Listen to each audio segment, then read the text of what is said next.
Are you tired of the clutter in your home and life? It seems like a simple question, but the implications run deep. Clutter, whether it's in your home, your closet, or your life, isn't just an eyesore.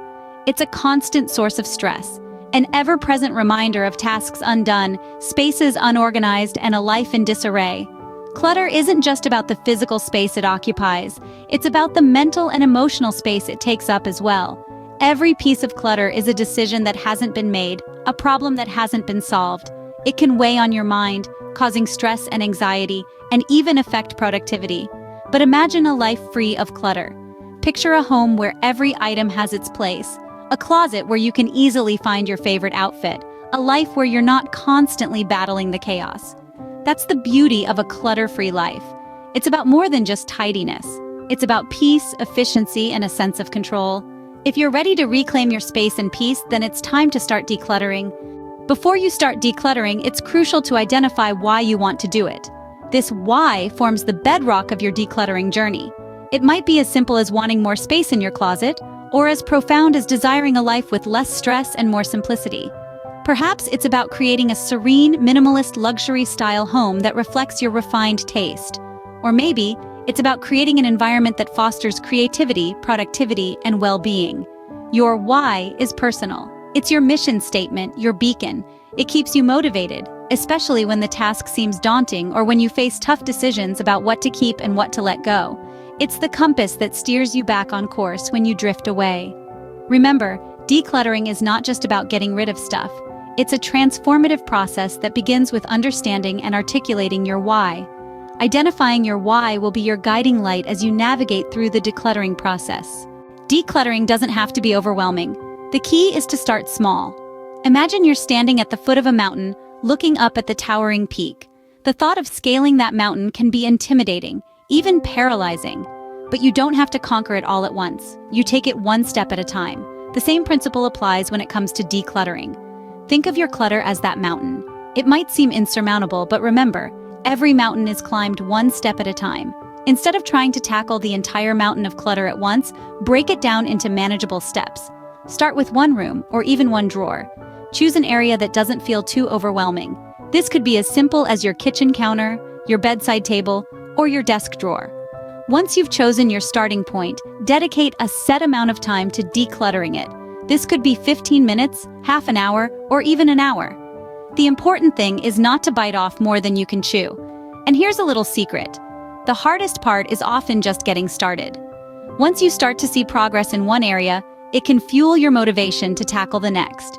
So focus on one area at a time, give it your full attention, and be patient with yourself. Decluttering is not a sprint, it's a marathon.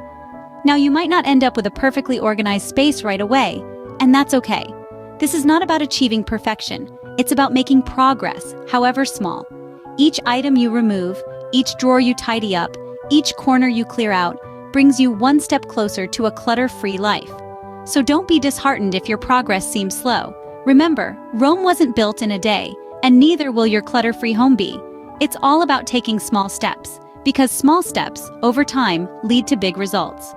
Remember, the goal is progress, not perfection. Each small step you take brings you closer to a clutter-free life. One effective way to declutter is by using the 4-box method. So what exactly is the 4-box method? It's a simple yet powerful technique that can make your decluttering journey a lot more manageable. Picture this. You've got 4 boxes in front of you, each with a different purpose. They're your tools, your allies in the battle against clutter. The first box is for trash. This is where you'll place items that are broken, worn out, or no longer useful. Things that you've been hanging on to just in case but haven't used in years. It's time to let them go. Be ruthless, but be sensible. If it's not adding value to your life, it's probably just taking up space. Next, we have the giveaway box. This is for items that are still in good condition, but no longer serve a purpose in your life. Perhaps it's clothing that no longer fits, or books you finished reading. Don't let them gather dust. Give them a new lease of life by passing them on to someone else who could benefit from them. The third box is for items you choose to keep. These are things that you use regularly or hold significant emotional value. Remember though, the aim is to reduce clutter, so be mindful of what you decide to keep. Ask yourself, does this item bring joy or serve a useful purpose? If the answer is yes, then into the keep box it goes. Finally, the relocate box. This is for items that you want to keep, but are currently not in the right place. Maybe it's a coffee mug in your bedroom or a book in the kitchen. These items aren't clutter, they're just misplaced. Rehome them in a place where they belong. Working through your items one by one, deciding which box they belong in, might seem tedious, but it forces you to make conscious decisions about what you're keeping and why. It prevents mindless hoarding and encourages intentional living. The 4-box method is a straightforward and effective way to tackle the clutter in your home. Decluttering is not just about getting rid of things, it's also about letting go. Now let's delve into the emotional aspect of decluttering, which is often overlooked yet is crucial in our journey towards a minimalist luxury lifestyle. It's not always easy to let go of items that we've held onto for years. They might have sentimental value attached to them, or perhaps we fear that we might need them in the future. Maybe it's that dress you wore on a special occasion that no longer fits, or those books you loved as a child. These items are not just physical objects, they represent memories, emotions, and parts of our identity. But here's a thought. Holding on to items for the sake of memories is like holding on to the past. It's like carrying a heavy backpack filled with rocks. Each rock represents a memory, an emotion, an attachment. Yes, some rocks are precious, but others are just plain heavy and burdensome. Imagine just for a moment what it would feel like to set down that backpack. To take out those rocks one by one, examine them, thank them for their service, and then let them go. How light would you feel? How free? That's the joy of letting go. It's about acknowledging that while these items served a purpose at one time, they might not serve a purpose now. And that's okay. It's okay to say goodbye. It's okay to make space. And what happens when we make space? We create room for new experiences, new memories, and new opportunities. We invite freshness, simplicity, and serenity into our lives. We make room for growth, for change, for evolution. So, as you embark on your decluttering journey, remember this. It's not just about getting rid of things, it's about letting go. It's about embracing the joy and freedom that comes from releasing the old and welcoming the new. Letting go of the things that no longer serve you makes room for new experiences and opportunities. So let's make room. Let's create space. Let's embrace the joy of letting go. Now that you've decluttered, how do you maintain a clutter-free life?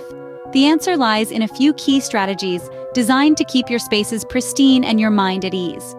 First and foremost, make decluttering a regular activity. Just as you wouldn't expect a single workout to keep you fit for life, don't expect a single decluttering session to last forever. Schedule regular mini decluttering sessions, perhaps once a week or once a month depending on your needs. Use these sessions to review your spaces and remove any items that have accumulated and don't serve a purpose. Another proven strategy is to buy less. Now, this doesn't mean denying yourself the things you love or need. Rather, it's about making conscious decisions about what to bring into your home. Before making a purchase, take a moment to consider if the item will add value to your life or if it might end up as clutter. This might seem difficult at first, but with practice it becomes second nature. Next tip, have a place for everything. Clutter often accumulates when items don't have a designated spot. Assign a home for each item in your space. When every item has its own place, it's easier to maintain order and prevent clutter from piling up. Lastly, embrace the minimalist lifestyle. This doesn't mean you have to live in a bare room with a single chair. Rather, it's about valuing quality over quantity and appreciating the beauty of simplicity. By focusing on what truly matters to you and discarding the rest, you can create a space that reflects your values and supports your goals. These tips might seem simple, but they can make a profound difference in maintaining a clutter-free life. It's not about perfection, but about creating a home that feels good to you.